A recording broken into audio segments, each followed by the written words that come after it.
What's going on, everyone? Welcome back to another BuzzBeat episode. As always, we appreciate the support, the feedback, the reviews. If you haven't, let us know how we're doing and give us a 5-star rating and review on Apple Podcast and Spotify.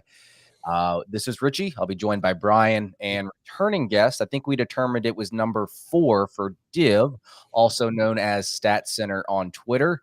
We will look at some bigger issues surrounding the Charlotte Hornets today and kind of moving forward into the future. We're actually recording this in the middle of a game right now against the Timberwolves. Let me just look up the score real quick. Obviously, it's not going to matter too much because by the time you're listening to this on the episode version, this is kind of be all for naught here. But Minnesota is up 32-26. But Div, welcome back. How are you? Thanks, buddy. Great to be here. Good.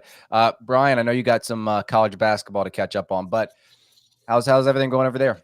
Things are good. Looking forward. First off, Div, thanks for coming back on. A favorite of ours here, that's for sure. And yeah, if anyone who's listening to this doesn't follow Div, follow him on Twitter. You'll learn about basketball and obviously a good Hornets voice, but just a good voice in overall talking NBA. But yeah, Div, thanks for coming back, man. Yeah, absolutely. Brian, Zach Lowe follows him, so I think everyone else. Fair point. All right, let's jump into this. Div, obviously, since you're the guest, I'll let you lead off on this question. And when you look back on the past 3, 4, 5 years, what transactional or personnel moves have been like the biggest disappointment, biggest misses for this organization, you think? And maybe even led us to where we are today. Yeah, this organization's always been very clear about the fact that they're going to be very draft first, right? That it's not going to be primarily about free agency. It's not going to be primarily about trades, though they'll try to capitalize on that when they can. And I think that's great in theory, and I think that makes sense given the market and sort of the history of the Hornets, the recent history. The thing is, though, if you do that, then every single draft becomes more important at that point than it does for a team that is more balanced in terms of player acquisition. And so, to me, the starting point is the 2021 draft. So, I don't want to depress everybody too much in the first couple minutes here, but I was looking earlier. If you look at everybody who was selected in the first round of that draft, the person who's played the fewest minutes is Jaden Springer, and there were some sort of mitigating circumstances there, but he's the fewest. Second fewest is Kai Jones. Third fewest is James Bouknight. And neither one of those was being picked in the final 5-10 picks the way that Springer was. They were, picked 11 and 16, I think, 17, 19. So right in the middle of that first round, and you can look at the other players who were taken around those same ranges, a little bit later even.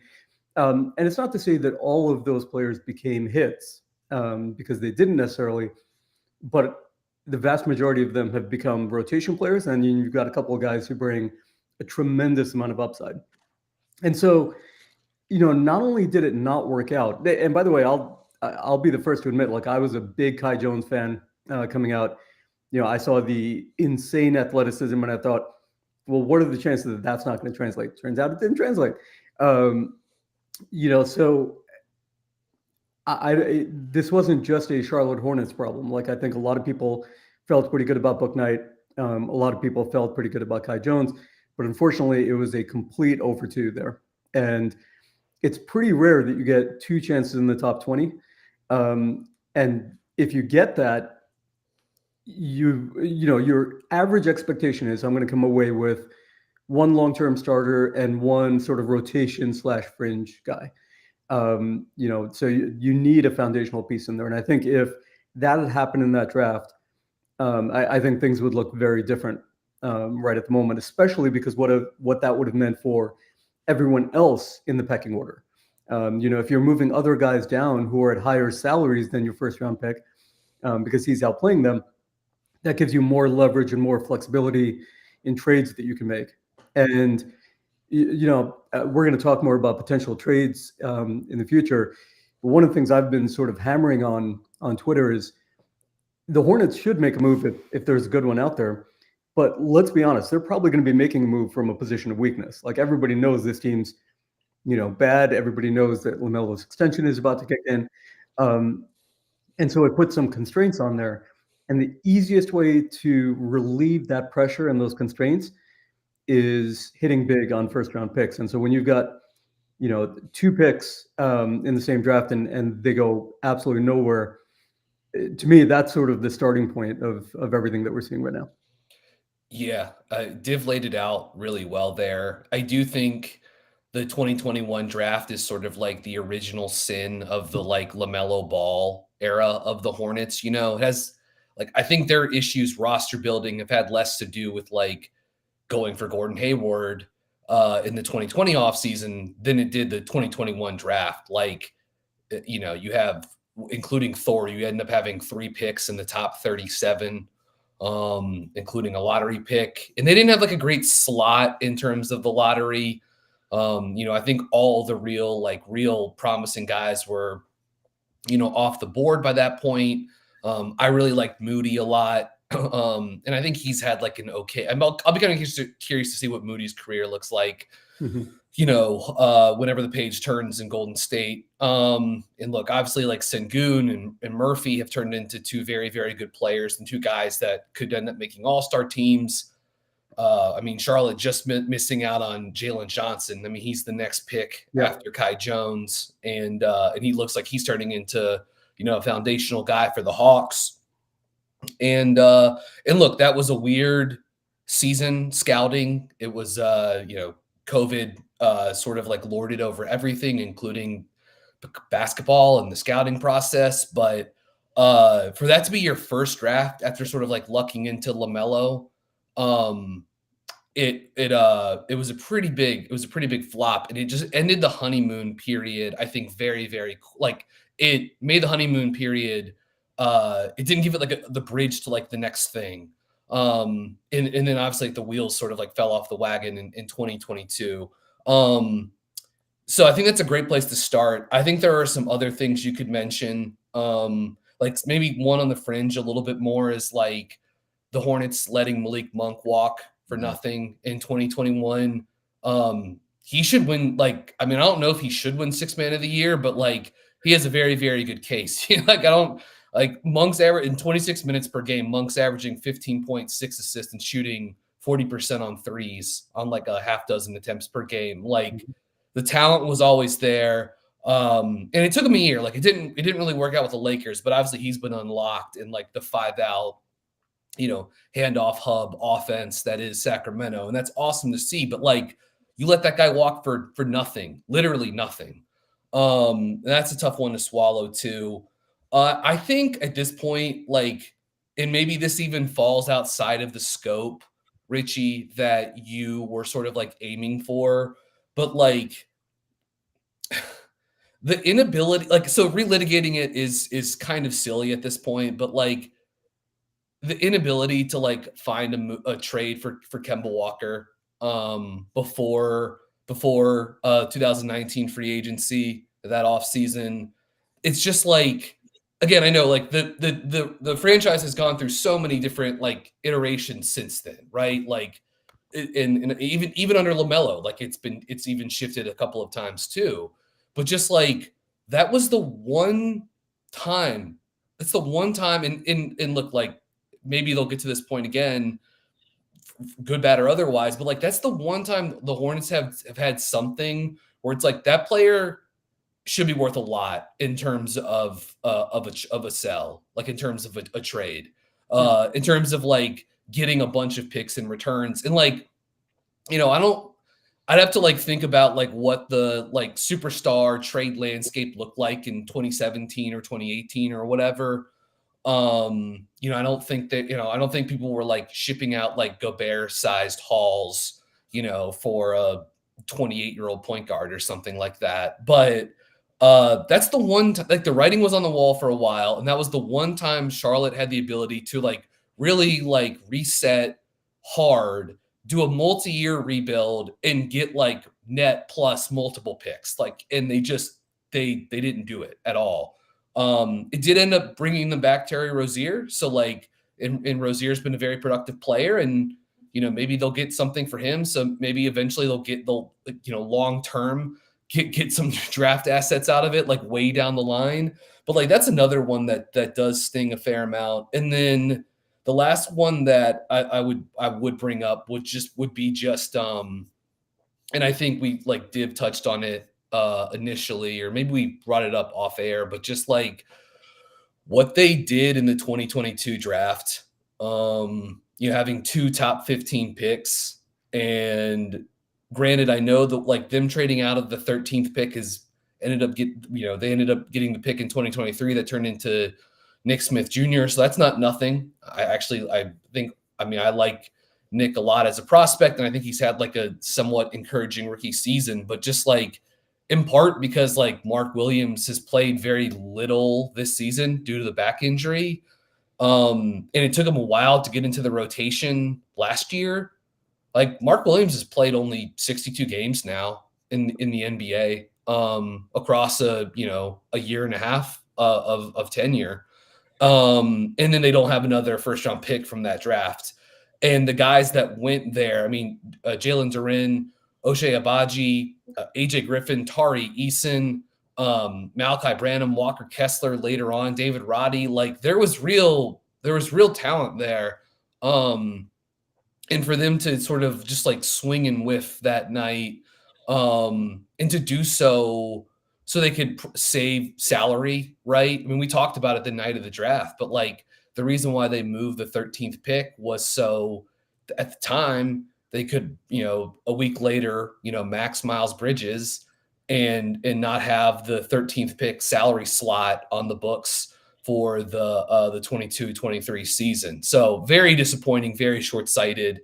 And yeah, that draft coming after on the heels of the 2021 draft, it's like, it's just tough. Mark Williams is a good player. And like, I think I'm very high on him long-term, and I think he fits. And certainly he's a part of like the nucleus moving forward with LaMelo and Miller and maybe Smith, et cetera. But to only come away with that is a little bit of tough. And I just think they ended up losing some value there. So I think those are some of the big ones. There's probably some others. Richie, I'd be curious to know where you might take the conversation.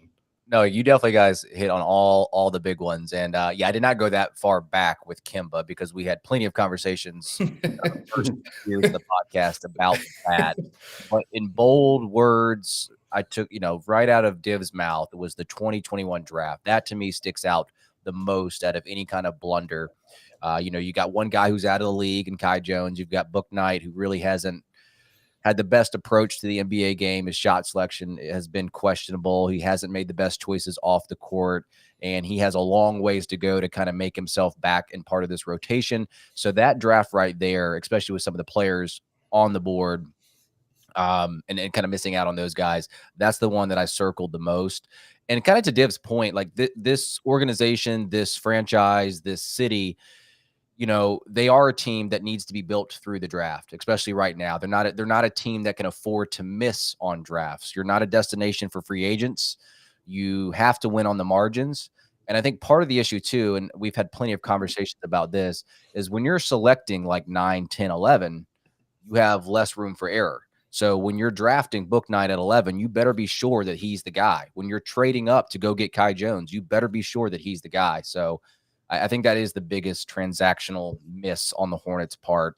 And I think, I don't know if there's like a specific player per se, but they have not done a good job consistently having quality backup point guard. And Devontae Graham, Jeremy Lin, it dates back to those guys. And the lack of continuity is just a big issue to me in terms of the backup point guard position. Like, I'm not expecting a backup point guard to stay around for 5, 6, 7 years, obviously, but like 2, 3, like, can we just ask for 2 or 3 years?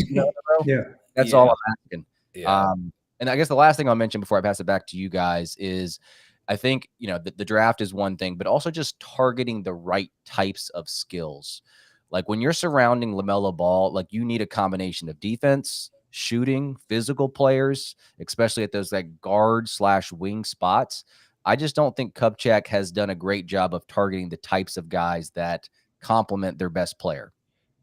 I do think like part of that is like they married themselves to the LaMelo Rozier backcourt, Mhm. and that is a backcourt that is going to like restrict, it's going to make team building like a little bit more difficult, especially if you already have Hayward, in Penn at starting at the 3 too. It's tough to build like it's tough to create a like defense that's really good at like containing the ball if your starting backcourt's going to be Terry Rozier and LaMelo Ball. Like it just they were always going to be offense first and be a defense that really struggled.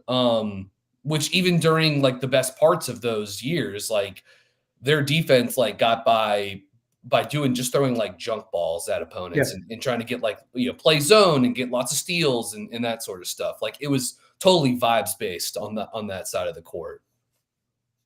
Yeah, no, I absolutely agree. And I think the backup point guard, their approach to backup point guard, and you can go back even before Tony Parker to that, because to me, Parker was sort of an exceptional situation. Like that was, you were clearly getting a guy who was finishing up a Hall of Fame career, and those are sort of unusual circumstances there. But I think if you look at the other guys who've come through, especially since LaMelo's been there, one of the things I haven't liked is that their approach seems to have been, let's get a guy who is sort of safe because LaMelo isn't.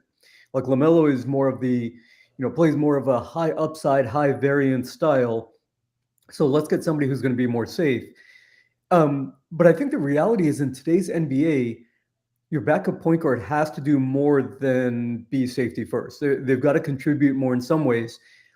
And almost any team that's got a good backup point guard, they treat them like a third guard, meaning they can play with your starting point guard as well when you choose to do that. It gives you the chance to have true 3-guard lineups, gives you the chance to rotate out a shooting guard if you need to for particular matchups or injuries or whatever.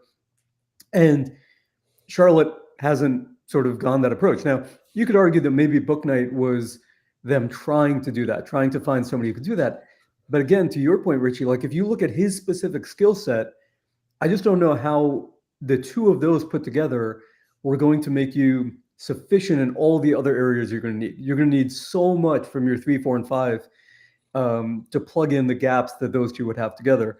So, we're gonna talk more about sort of what the future looks like. But one of the things I'd like to see is to say, if this team's got 3 sort of tentpole players, guys who we're really going to build around, then your identity has to come from everything else that you put around those 3 guys, right? And I just think their approach to backup point guard sort of illustrates this sort of combination of, trying to play it safe, but with guys who aren't probably good enough to be called safety first, and very, very little focus on sort of, can we think outside the box?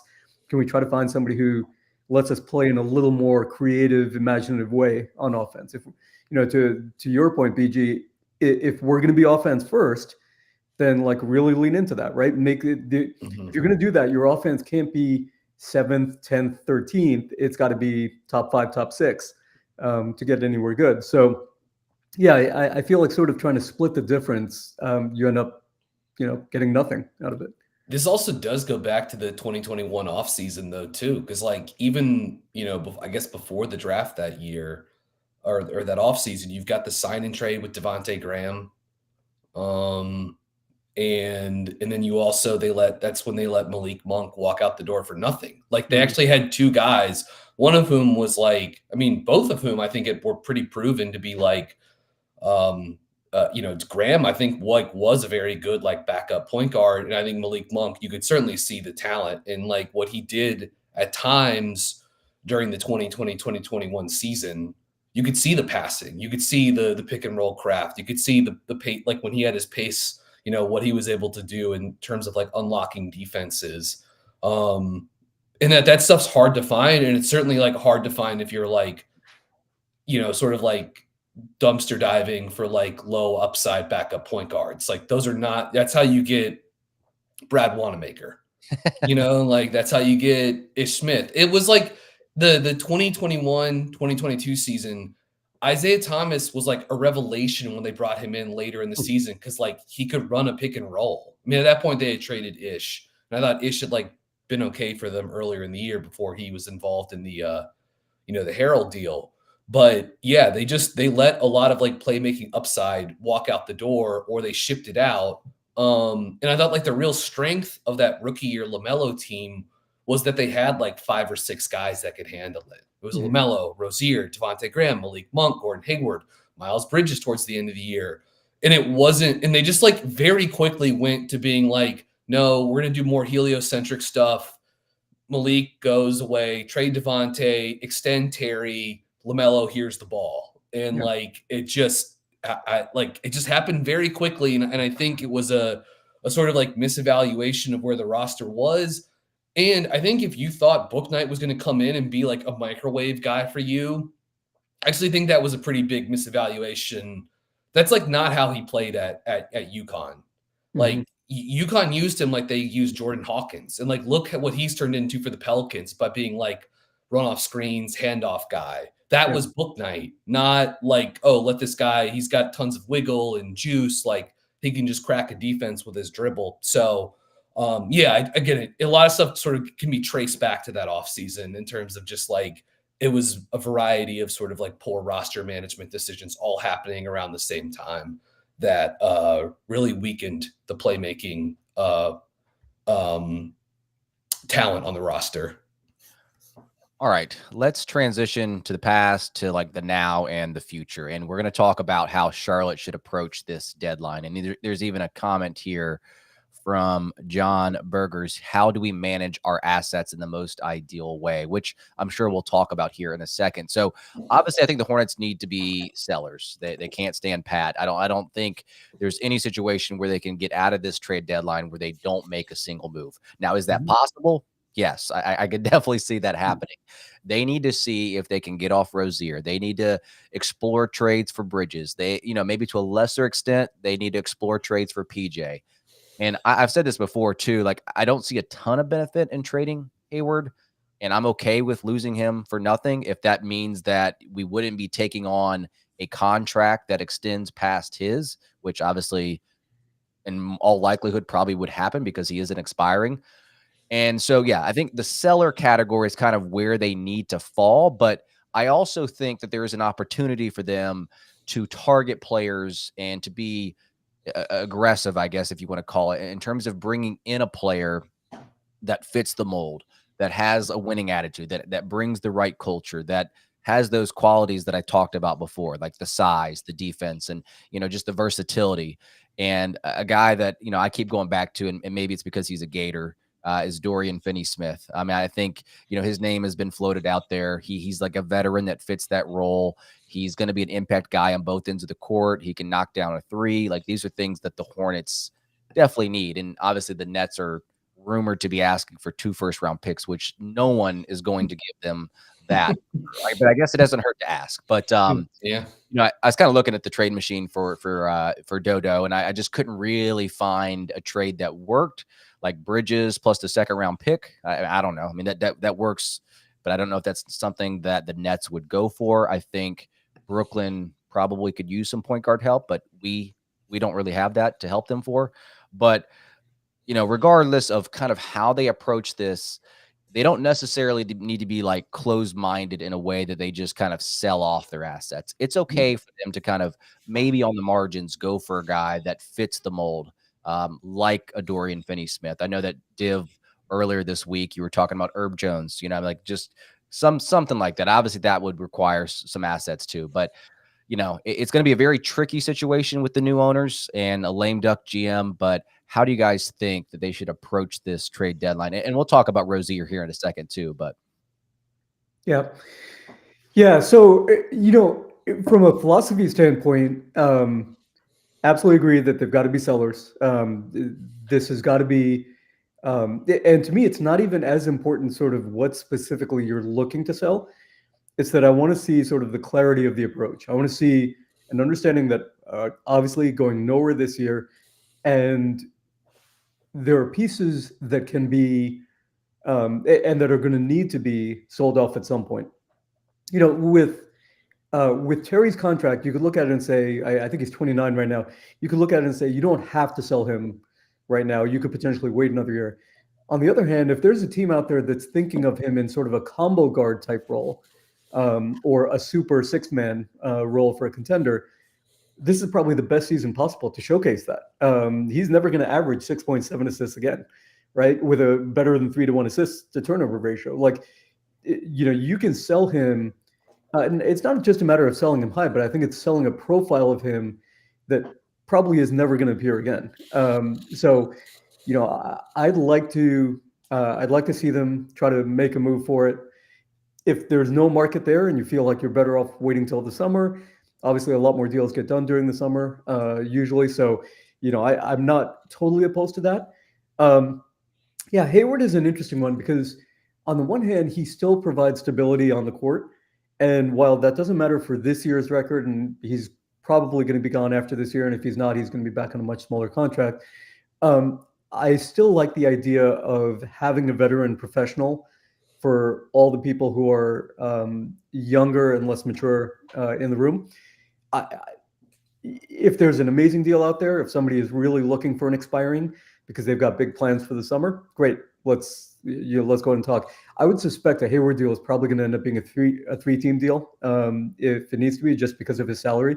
So if we can extract a little something for that, I'm certainly open to that as well. Miles, I increasingly view him as a pretty empty calories player. I just think I get asked about Miles from fans of other teams. And the thing I say is, like, you've got to look past the basic counting stats, and that's without even getting into the off the court stuff and what the future of that's going to be and all of that. But I would be thrilled to get off of Miles's contract. And maybe he's put up enough in the way of basic numbers that somebody out there looks with some interest and says, he could be an interesting bench guy for us for the rest of the year as we try to contend.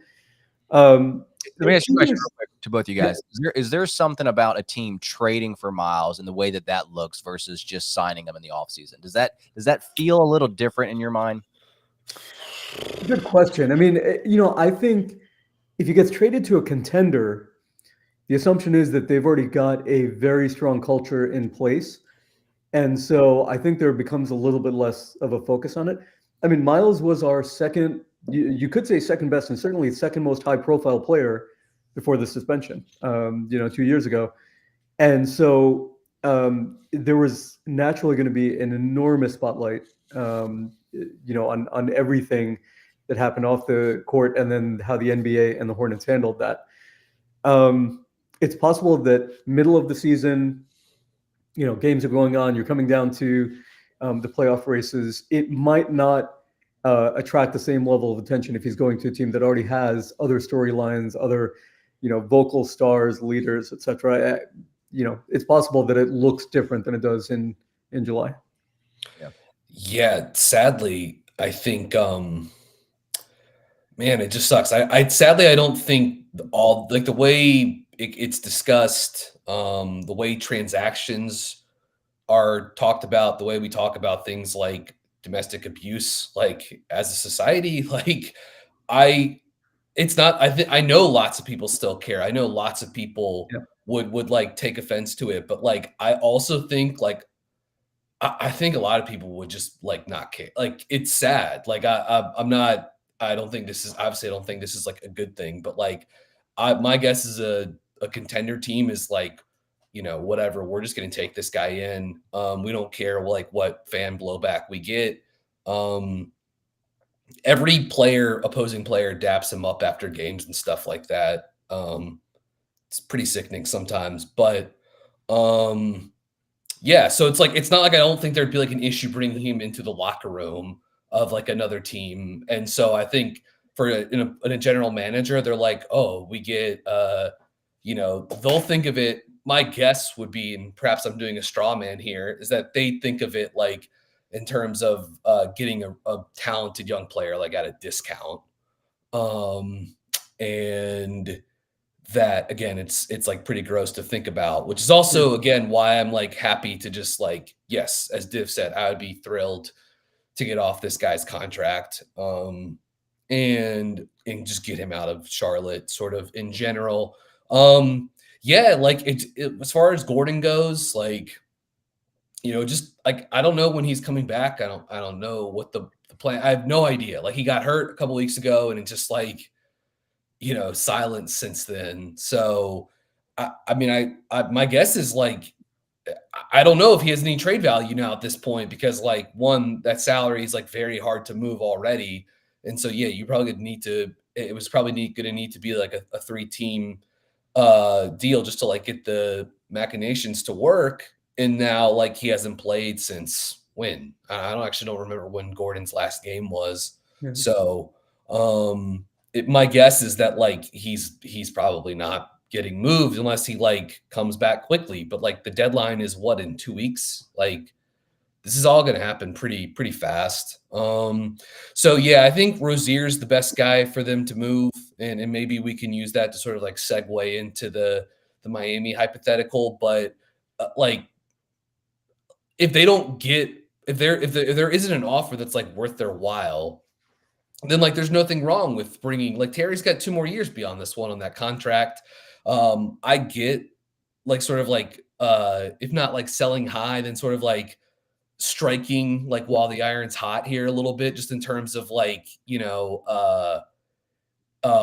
with what Terry's role has and just probably him like at his peak at the moment, and how that could like make him more appealing for other teams. But I do think he will I do think over the course of this contract, like he'll age pretty well and like still be a pretty good player too. It's the one beyond this one that I would be a little bit more wary of with Terry. Yeah, I mean, as far as Rozier to the Heat goes, obviously those rumors are starting to pick up. It makes sense. Like he lives and works out there over the summer, so there's an obvious connection here. The Heat do have plenty of shooters, I mean, in my view, but they can always use more, I guess.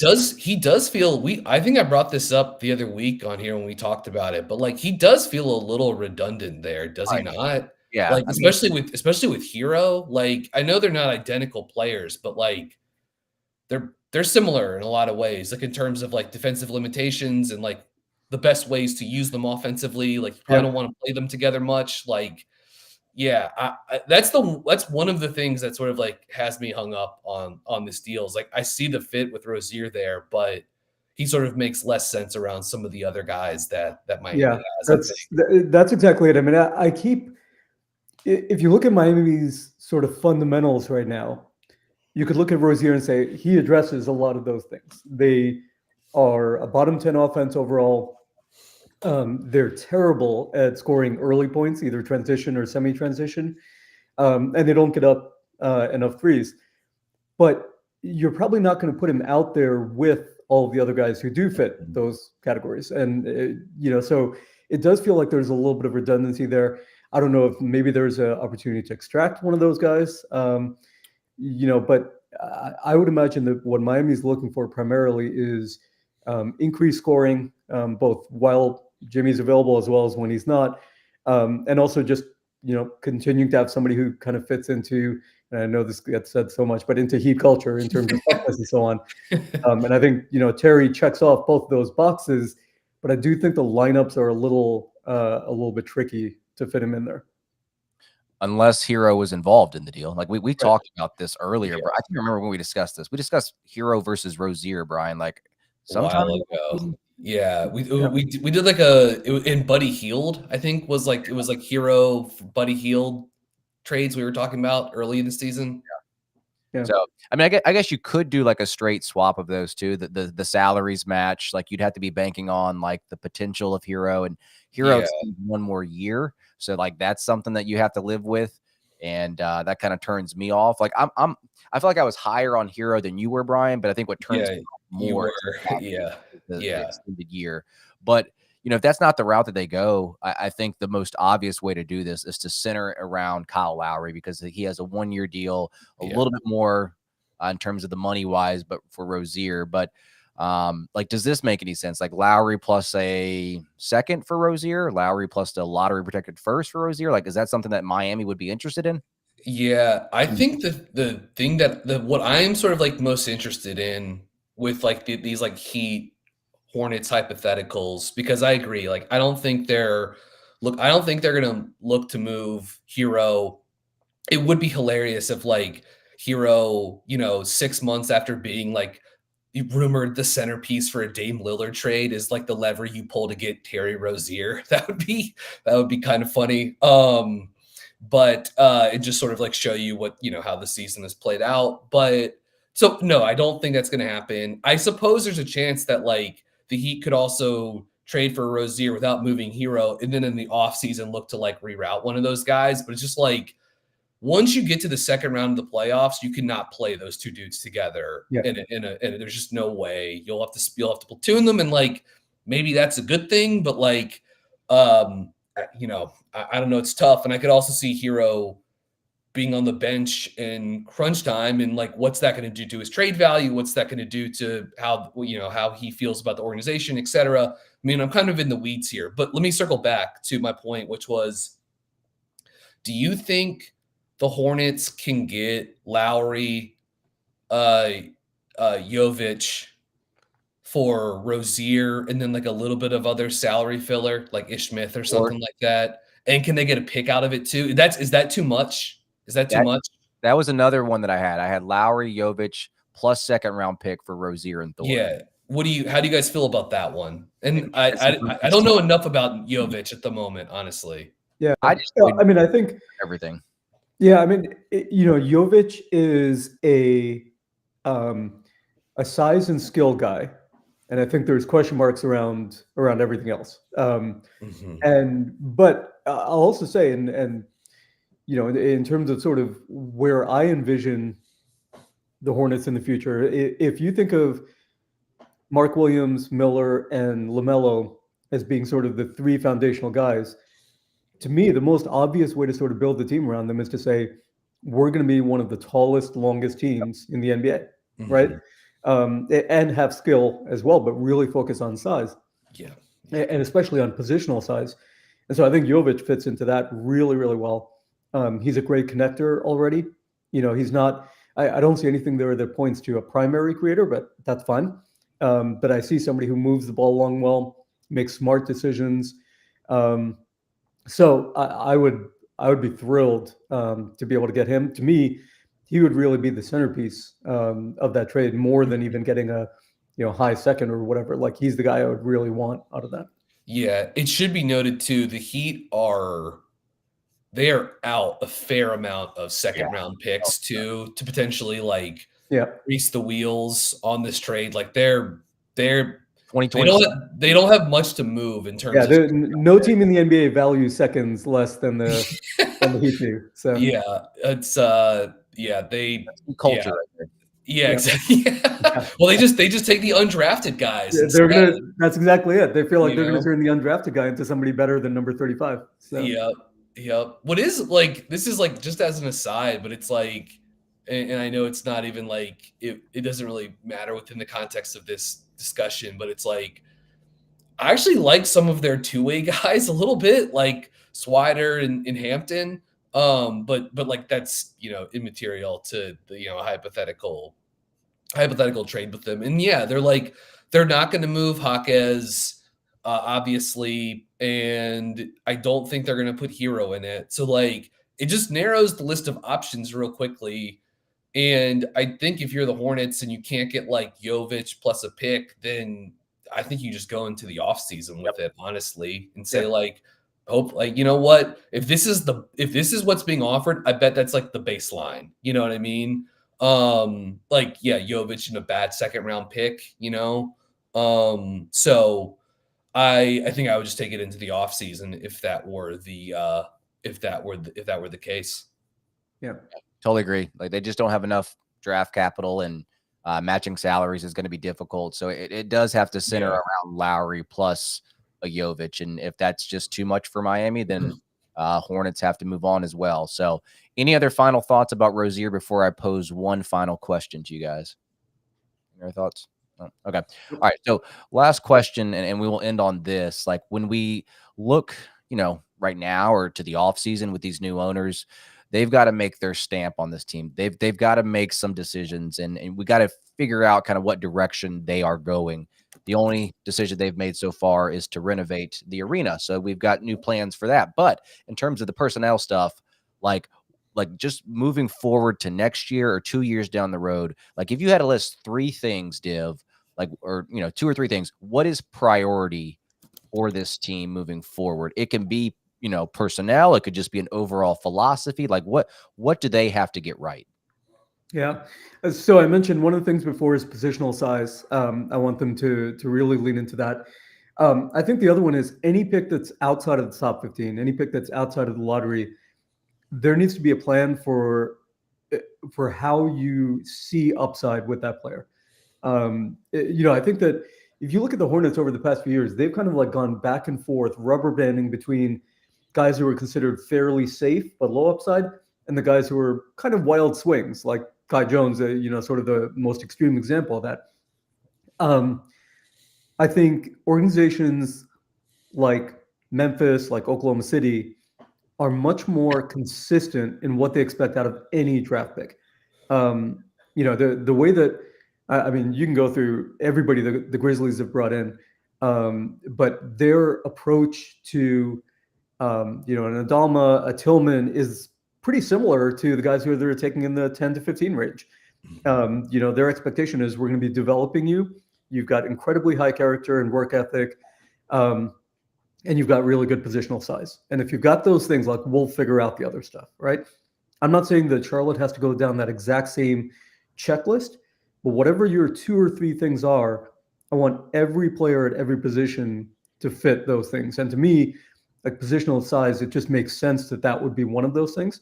I think the other thing I'd really like to see is, and I'm working on the assumption that a year from now, there's going to be a different GM, there's going to be a different coach.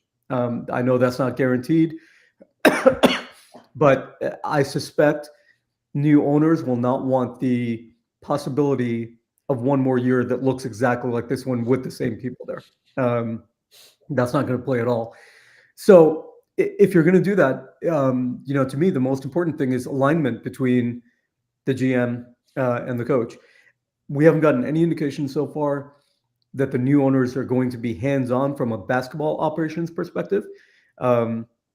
Maybe they're biding their time, but it would appear, sort of given their background, that what they want to focus on is sort of building an organization rather than on the specifics of basketball.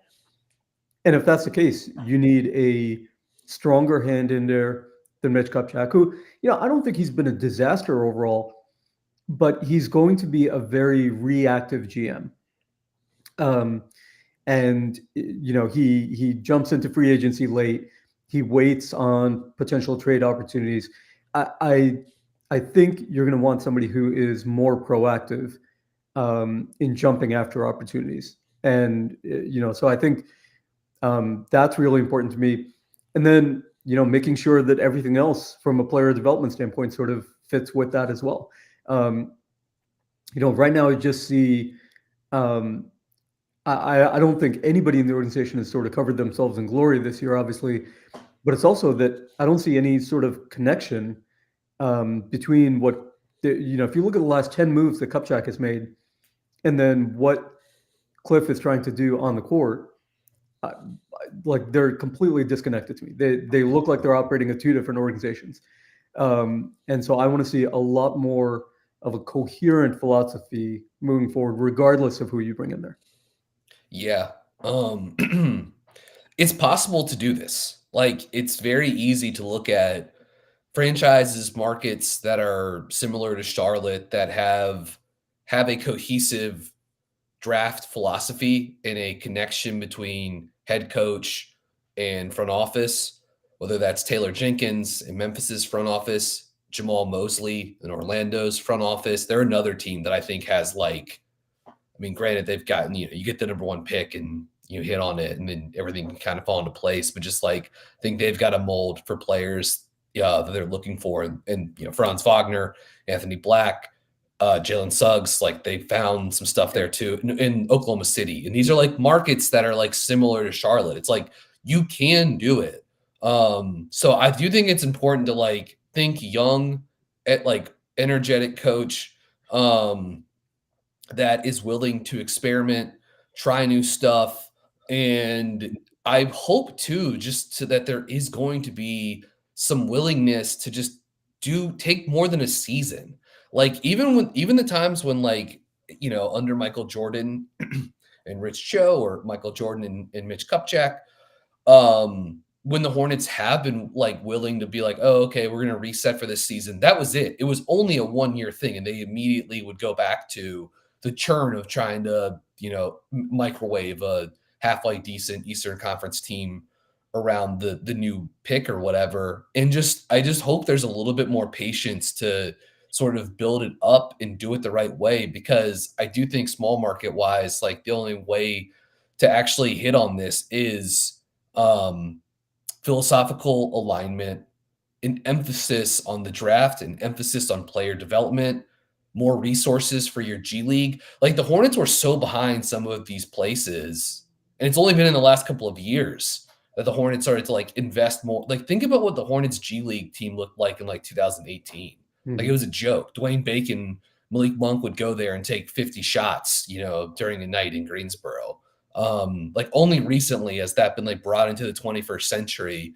I don't love that they're going to raise ticket prices for next season. Like I don't go to Hornets games. I mean, I watch all of them from my house in Raleigh, but like them raising ticket prices 10 to 20%, that doesn't feel great. Especially as they're like in the midst of another losing season. So, but I would hope that if they're going to if there are some investments being put into the team's resources from a facility standpoint, a fan experience standpoint, that is being reflected in terms of the hiring process on the basketball side of the business too.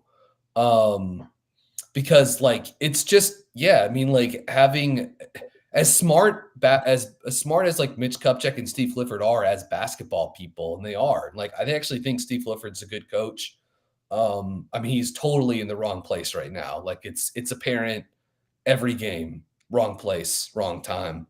And I even think a guy like Kupchak, like probably wrong place, wrong time for him to be a GM. Because I also think like in terms of rebuilding, like the one thing Charlotte's never really done these last couple of years is like, as you said, as Div said, like Kupchak's been so reactionary. Like rarely have they like found value on the margins. And in fact, they've like, I think they've lost value on the margins by moving a guy like Jalen McDaniels at the deadline last season for no real reason to do that, letting Malik Monk walk.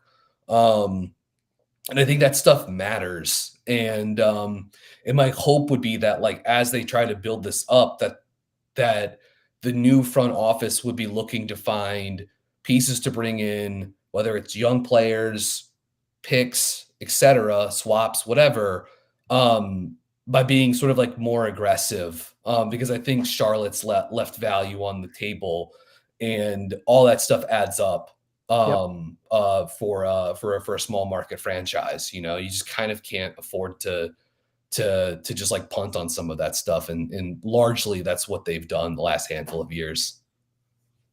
Yeah, all good thoughts, and it addresses this question here. John Burgers, what do you guys expect from the philosophy perspective of the front office? And you guys definitely hit on that. I'll go a little bit more micro here just to kind of quickly wrap up the episode. I think number one, they need to prioritize Brandon Miller, Mark Williams, and LaMelo Ball. Like that's it. Those three. Maybe you can make the case that Mark Williams is not expendable, but could be in conversations for trade. But those three are the guys. Number two, I feel like they need to figure out what they want to do with Miles and PJ. Like if they realistically think that they can't keep both, or they don't want them both on the same roster, those conversations need to be had now and not in the offseason. And then number three, it's something that I've mentioned, something, Div, that you keep bringing up. They need size. They need to value that size. They need to value players that can actually play on both ends of the court. They also value leadership. And so those are my 3 things, a little bit more micro than what you guys were talking about. But we definitely appreciate your time, Div, and thought this conversation was productive. And we hit on all the relevant notes for this organization. Appreciate you guys having me on. Thanks a lot. Yeah, anytime. All right. Thanks to all that's tuned in live on YouTube and Facebook. Be sure to check out buzzbeat.substack.com for ad-free and early access to episodes. For Div, for Brian, I'm Richie.